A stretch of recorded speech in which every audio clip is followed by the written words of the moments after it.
I could never sleep well in hotels. I guess that's somewhat of an understatement. I could never sleep well in general, but hotels, they were the worst. Just the thought that the previous occupant of this bed is a complete stranger was repulsive in my mind. But that's beside the point. What I'm getting at is how this lack of sleep in hotels has changed my life. Christmas. We're spending Christmas Day in a hotel. And not with family. Great.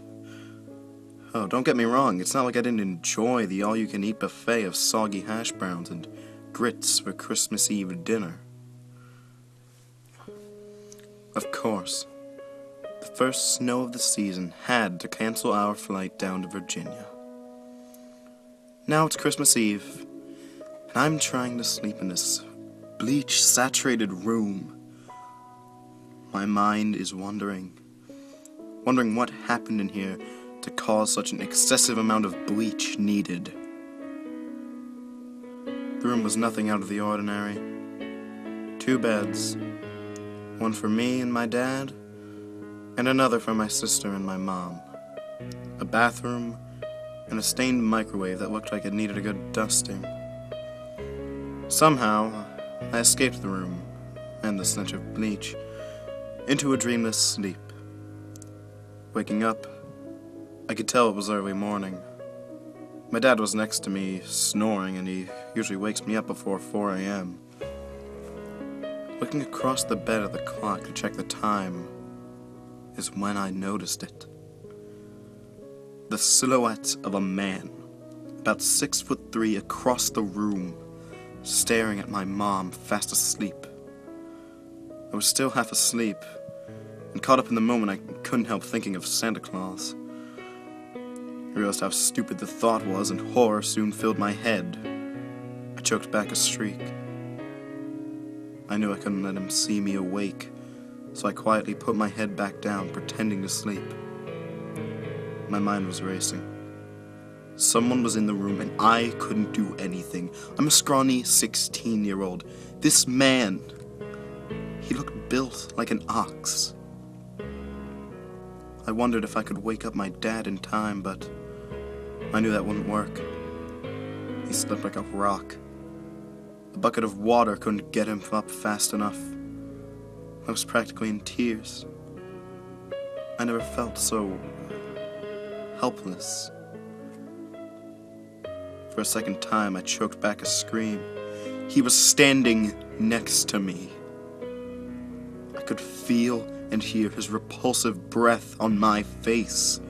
It smelled like he's been eating rotten meat for a week, with no thought of brushing his teeth anytime soon. If he didn't know I was awake, surely he did now, seeing my face was contorted in fear. The breathing stopped. I couldn't help the sigh of relief. I would have kicked myself, but there was no need. I heard the room door open and close. I launched out of bed. Nothing in the room was in disarray.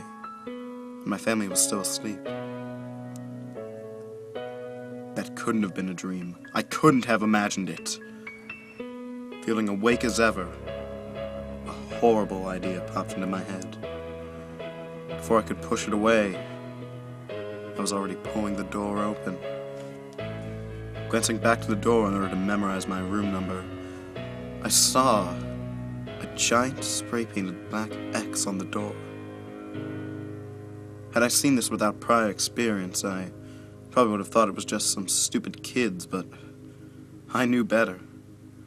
But not enough to know what it was for. My heart skipped a beat. There he was, turning the corner at the end of the hall. Why am I doing this? I trailed him down to the parking lot, and he was nowhere in sight. One moment he's walking out of the lobby, the next he's gone. Realizing how cold it is outside in paper-thin pajamas, I returned to the lobby.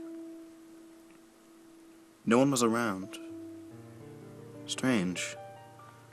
I could swear there's usually a night concierge. Adrenaline wearing off, I realized how stupid and rash my actions had been. He could have killed me. I cursed myself back up the stairs, but I knew something was wrong when I got to my floor. The door to my room was wide open. I hadn't left it that way, right? I walked inside, and after a quick search of the room, I determined that it was safe, and my family was still asleep.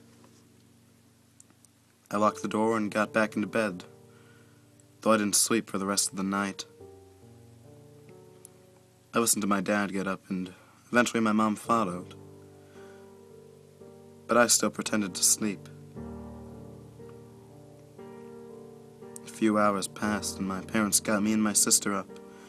We got into the car and made our way back to the airport. Digging through my bag to grab my iPod led me to the finding of something that hadn't been in there the previous day. A note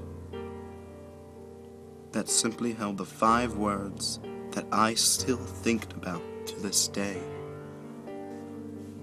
I knew you were awake. It's now been 2 months since that hotel experience. I'm still scared for my life, and it gets worse every day. That note I found, it wasn't the only one. I still receive them.